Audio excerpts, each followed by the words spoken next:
My name is Jordan. I'm 33, and until recently, I thought I understood the concept of family. I thought family meant unconditional support, mutual respect, and love that wasn't measured in trophies, degrees, or applause. But apparently, in my family, it meant something else entirely, something transactional, cold, and cruelly calculative. I didn't come from a broken home in the traditional sense. My parents were married for over 3 decades, lived in a neatly kept suburban house with rose bushes along the front walk and seasonal wreaths on the door. To the outside world, we looked like the ideal middle-class family. But underneath that picturesque surface was a silent hierarchy. At the top, my sister, Cassidy. Cassidy was the golden child from day one. Blonde, charismatic, and photogenic, every teacher's favorite, every coach's pick, every neighbor's pride. She was the type of person who could smile through a lie and still have people thanking her for it. My parents didn't just favor her, they practically worshipped her. If she got a B, the teacher was incompetent. If she got in trouble, someone else started it. When I got straight A's and held down 2 part-time jobs in high school, I was told to be more like your sister. She knows how to enjoy life. I was the afterthought, the reliable one, the one who didn't need attention. At least, that's what they always said. Growing up, I used to think that being responsible would eventually pay off. That if I kept my head down, worked hard, and stayed generous, they'd see me. Really see me. But that recognition never came. Cassidy flunked out of her first year of college and still got a brand new car. I graduated with honors, and they gave me a used blender and a lecture on budgeting. Cassidy had 3 failed startups before 25, all funded, of course, by mom and dad. I had to take out loans and live in a crumbling studio apartment just to get my MBA. And yet, I still tried to be close to them. I visited on holidays. I helped with repairs around the house. I drove them to appointments when their car was in the shop. I never brought up how unfair it felt, how invisible I often was. I thought that maybe, just maybe, being consistent would matter more in the long run than being flashy. It didn't. 3 years ago, when my father had a minor stroke, I was the one who rearranged my work schedule to stay with him during recovery. Cassidy dropped by once with flowers and left before lunch. I moved in temporarily, cooking meals, managing his medications, driving him to therapy. My mom thanked me once, in passing, then asked if I could start paying the utility bills just for now. That, just for now, turned into 3 years of me quietly covering the mortgage, water, electric, internet, property tax, and even their medical copays when needed. Every month, without fail, the payments went out from my account. I figured they were getting older. They'd done their best. This was just part of being a good son. But then came the birthday dinner. It was Cassidy's idea. She was turning 35 and wanted something elegant but intimate. So we booked a nice little place downtown. I offered to cover the whole thing. Dinner, drinks, cake, everything, and no one objected. We were seated around a long table near the back of the restaurant, 20 guests in total. Friends, cousins, co-workers, even her yoga instructor. And me, quietly footing the bill while sipping water, listening to stories I wasn't a part of. Toward the end of the night, after the cake was served, Cassidy clinked her glass with a spoon and stood up to give a speech. "I just want to thank everyone for being here," she began, smiling like she was running for office. "It means so much to celebrate with the people who've always believed in me." She went on to thank her friends for their support, her boss for mentorship, even her ex-boyfriend for teaching her resilience. Then she looked right at our parents. "And of course, thank you, Mom and Dad, for raising the smart one, the one with dreams and drive." People chuckled, even applauded. Then she turned to me. "And thank you, Jordan, for always being there. You're like, I don't know, the family's safety net? The one who makes sure the lights stay on. Honestly, we don't give you enough credit. You're the ultimate backup plan." Backup plan. The room laughed again, softly, as if she'd made a cute joke. I smiled, not out of amusement, but because I suddenly understood. It wasn't a slip of the tongue. It wasn't just a poorly worded compliment. It was the truth. That was how they saw me. Not the smart one. Not the talented one. Not the child they bragged about or leaned on for pride. I was the one who paid the bills. The one who kept the lights on so they could keep shining. The ride home was silent. I dropped them all off, said goodnight, and didn't sleep a second. I sat in the kitchen of my condo, the one I bought with no help, no gifts, no safety net, and stared at my phone. That phrase echoed in my head, backup plan. It wasn't just offensive. It was clarifying. It stripped away any illusion I had left about where I stood. And for the first time in my adult life, I stopped trying to justify their behavior. The next morning, I went through the documents. See, my parents' house, the one they'd been living in for decades, was no longer in their name. Back when Dad's medical bills had piled up, the house was refinanced and, through some paperwork wizardry and a lawyer friend of mine, transferred into mine as collateral against my support. At the time, they needed help. I had the resources. They didn't question it. They just signed the dotted lines. So legally, it was mine. Every inch of that two-story, rose-covered house was mine. I made a few calls. Quietly. Carefully. No shouting, no dramatic ultimatums. I didn't need to yell. I just needed to act. I gave notice to the rental agency that managed a few of my properties, informed them that one of my houses would soon be vacated. I contacted a real estate agent. I filed the paperwork, all without a word to my family. The tension really began to build 2 weeks later when my parents casually mentioned that the internet had gone out again and asked if I could call the provider. I told them to handle it themselves, just this once. Cassidy texted me with a "WTF is going on" when she heard they had to pay a gas bill on their own. I told her I was taking a step back from being the backup plan. She didn't respond. Then came the letter from the realtor. Not to them, to me, confirming the listing date, the schedule for photos, the plan for showings. It all felt surreal. Cold, maybe, but also oddly peaceful. I wasn't doing it out of spite. I was doing it because I finally saw things clearly. I was not part of that pedestal. I was the floor they stood on, and it was time to move. The breaking point came the day the "for sale" sign was hammered into the front yard. I wasn't even there. I got a call from my dad. The voicemail was shaky and confused. "Jordan, what's this sign doing in front of the house? Is this some kind of mistake? Call me back." I didn't. Later that evening, Cassidy called. Not texted, called. Her voice was cold and brittle, like glass on the verge of shattering. "You're selling the house?" she demanded. Without telling anyone. "I'm selling my house," I said calmly. "And there's no one I needed to tell. But Mom and Dad live there. What are they supposed to do?" Maybe they should have thought about that before turning their son into a credit card with a heartbeat. There was silence.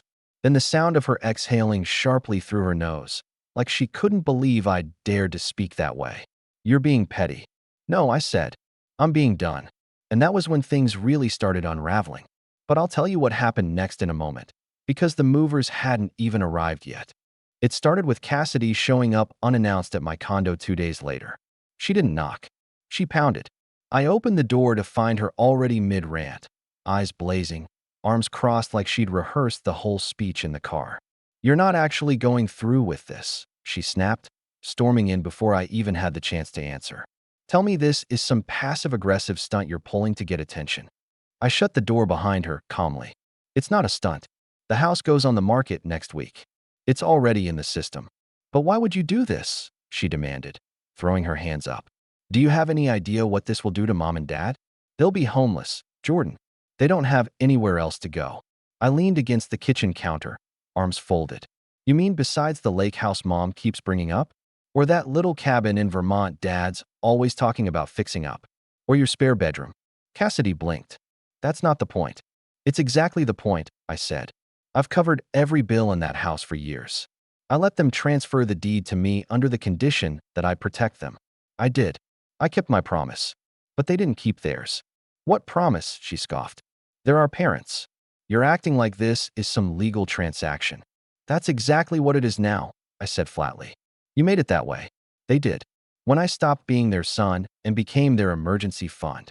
Cassidy stared at me, and for the first time in years, she didn't have a comeback ready. She didn't even look angry. She looked caught, exposed, like something had finally clicked, and she didn't like the picture it painted. "You're really doing this," she whispered. I didn't answer. I didn't need to. The week that followed felt like a slow unraveling. My mother called once.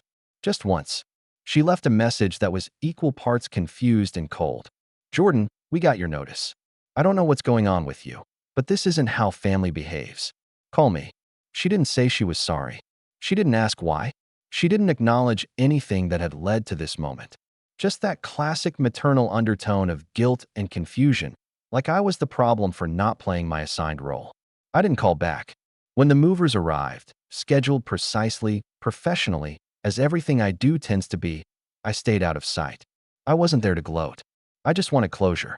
I parked a block away and watched from my car, engine off, windows down.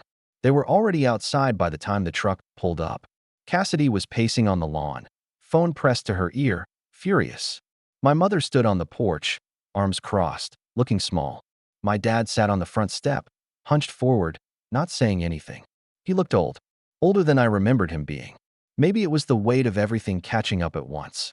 Maybe it was the weight I had been quietly carrying for them for years, now dropped back in their laps. The movers worked fast. Efficient. I'd paid extra for that. Sofa, chairs, boxes, drawers. All of it came out of the house like a flood reversed, life being scooped out and loaded into an unmarked white truck. And then it happened. Cassidy saw the deed papers in one of the boxes. I recognized the black folder from where I was sitting. She ripped it open, stared at the bold header, property title, owner, Jordan M. Reyes. She screamed. Not like a horror movie scream. It was raw, unfiltered outrage. A sound that said, this wasn't supposed to happen. That folder must have made it real in her mind. Not just some brotherly tantrum or dramatic bluff. This was permanent. She turned and shouted something at my parents. I couldn't hear the words, but I could see the panic rising. My mother waved her arms. My father stood slowly. Cassidy pointed at the movers, then at the truck, then at the sign on the lawn. They were losing it. All of them. And all I could feel was silence inside myself. Not satisfaction. Not joy. Just release. Years of being told I was the stable one. The quiet one. The safe bet. Years of being expected to step in without question, to shoulder the burdens no one else wanted to deal with. Years of hearing, Cassidy's going through a lot right now, as an excuse for why she got more love, more time, more grace, while I got obligations and expectations wrapped in guilt trips. I watched as a dresser was rolled down the driveway, and Cassidy stomped her foot, yelling at the mover like it was his fault her illusion of control was crumbling. It was at that moment, that exact moment, when I realized she still didn't get it. None of them did. They weren't upset about losing the house. They were upset about losing the version of me who made their lives easier. The version who said yes to everything. The version who covered for their mistakes, absorbed their neglect, and never asked for anything in return. That version was gone. I stayed until the last box was loaded. Until the sign was pulled from the yard. Until Cassidy sat down on the front step next to our dad, both of them looking up at the house with this shell-shocked stillness. Then I started the car. I didn't wave. I didn't honk. I didn't roll down the window. I just drove away. But the real aftermath, the texts, the emails, the letter that arrived a few days later, that is a whole other chapter. And trust me, that's when things got ugly. The first message came that night, a long, rambling text from my mom. Not an apology, not even an attempt to understand. Just pure emotional blackmail, the kind of language she'd perfected over the years and used like a scalpel. I don't know what kind of phase you're going through, Jordan, but this is beyond cruel. Your father's blood pressure is through the roof, and Cassidy hasn't stopped crying. We are your family. Families don't do this to each other. You need to fix this before it's too late. No acknowledgement of the years I spent keeping their lives afloat. No mention of the bills I paid, the time I sacrificed, the birthday dinner that started it all. Just outrage that I'd finally withdrawn my quiet, constant loyalty. I didn't respond. The second message came from Cassidy the next morning. Shorter, but more venomous. You're a selfish little boy who finally snapped because you couldn't handle not being the favorite. Congrats. You win. You destroyed the only stable thing in their lives. I stared at that one for a long time. The only stable thing. Not beloved son. Not caring brother. Not family. Just stability. A pillar. A paycheck. That was how they saw me. 2 days later, I got a letter. An actual letter, the kind with a waxy envelope and my name written in careful cursive. It was from my dad. It was quiet, reflective, and full of sentences that trailed off. You could tell he'd written it slowly, probably over hours, maybe while sitting at the kitchen table they no longer had. I don't know where things went wrong between us, but I want you to know I never meant for you to feel like you were less than your sister. Cassidy just needed more support, more attention. You were always solid. We leaned on you because we knew we could. Maybe that wasn't fair. Maybe we didn't say thank you enough. There was a pause in the middle of the page, a long gap, like he'd walked away and come back later. Your mom is scared. She's lashing out. This house, it was our whole life. I never thought we'd lose it like this. I know we signed those papers. I just didn't think you'd ever act on them. I guess we took that for granted too. He didn't ask me to stop the sale. He didn't ask me to come home. He just ended it with, whatever happens next. I hope you're okay. That one nearly broke me. Not because it was sentimental, but because it was the closest anyone in my family had ever come to admitting they were wrong. And even then, it still danced around the truth. They hadn't just taken me for granted, they'd hollowed me out. Expected me to give and give and give, without once asking how much it cost. But I kept moving forward. The house officially listed on the market the following week. My agent called me with updates, asking if I wanted to consider renting it instead of selling, maybe to keep the peace. I told her no. I needed this clean break. Meanwhile, I started getting strange emails. From relatives. A cousin I hadn't heard from in years messaged me on Facebook saying, "Hey, heard some stuff about the house. You okay?" A family friend reached out through LinkedIn of all places, saying, "Your mom is pretty torn up. Maybe talk to her." Apparently, the story they'd told everyone was that I'd had some kind of breakdown, that I was acting out, that I was cutting ties without warning, as if none of them had any clue what led to this. I didn't defend myself. I didn't post cryptic messages or send out a mass explanation. Let them talk. Let them whisper.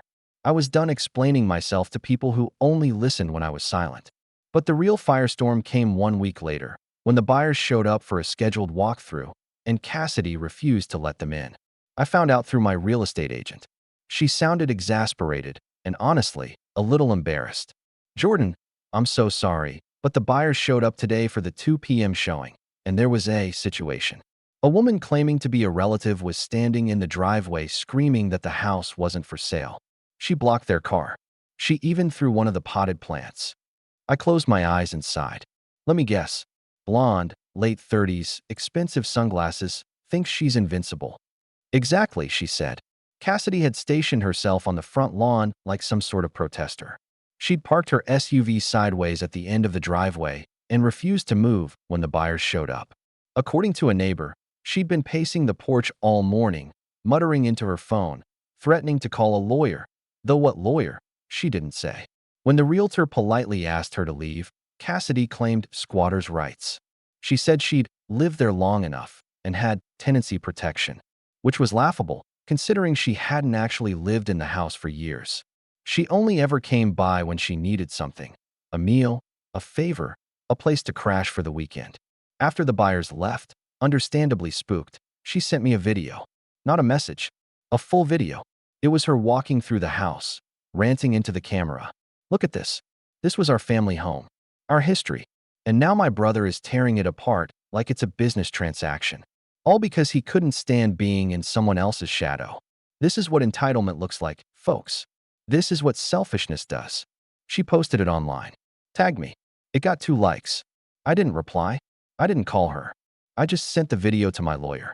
The next day, a formal eviction notice was delivered to my parents. Cassidy was no longer staying there, but the stunt had consequences. My lawyer was firm. If she disrupted another showing, we'd press charges. If she set foot on the property again, it would be trespassing. Things went quiet after that. Until one night, around 11:30 p.m., I got a voicemail from my mom. She was crying. "We didn't know, Jordan. We didn't realize you felt this way. I thought we were just being parents. I didn't mean to hurt you. I didn't mean to make you feel invisible." She sobbed, sniffled, then added something that stuck in my throat. "I just want my family back." I listened to that message over and over again, sitting in the dark of my apartment. And I'll admit, for the first time since this whole thing began, I wavered. But then, the next morning, Cassidy showed up at my office. And what she said changed everything. She walked into the lobby like she owned the place. High heels clicking, sunglasses still on despite being indoors. I saw her through the glass wall of the conference room where I was finishing up a meeting with a client. At first, I thought it had to be a coincidence. No way she'd show up here. She hated this part of town. Said it smelled like ambition and burnt coffee. But there she was, Cassidy, dressed like she was headed to brunch, standing at the front desk with a manicured hand raised, tapping the counter with the kind of impatience that said she had never been told to wait in her life. My assistant buzzed me. Jordan, there's a woman here. She says she's your sister. Of course she did. I excused myself from the meeting, smoothed my shirt, and walked out, already bracing myself. Cassidy turned at the sound of the door opening, removed her sunglasses with the dramatic flourish of someone used to being on stage, and smiled, tight-lipped and hollow. "There you are," she said. "We need to talk." I didn't invite her to sit. I just nodded toward the hallway. "Conference room. 5 minutes." She didn't argue. We sat across from each other at the long table where I'd closed deals, pitched strategies, and built a life no one in my family had ever really asked about.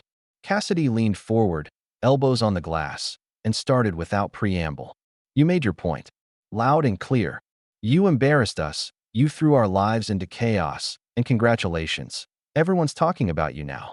I hope that feels good." I said nothing. I wanted to see where she'd take it. She leaned back, folding her arms. "But this has gone on long enough. You've made Mom sick with worry. Dad barely speaks.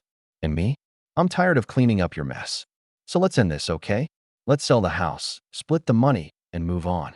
That's when I laughed. Not loudly, just a short breath, the kind that slips out before you can stop it. She froze. "What's funny? You think this is about money?" I asked. "It's always about money with you," she snapped. "You act like you're above it, but deep down, that's all you care about, control. You want to wave your bank account around like it makes you better than the rest of us." I shook my head. "No, Cassidy. I wanted respect. I wanted acknowledgement.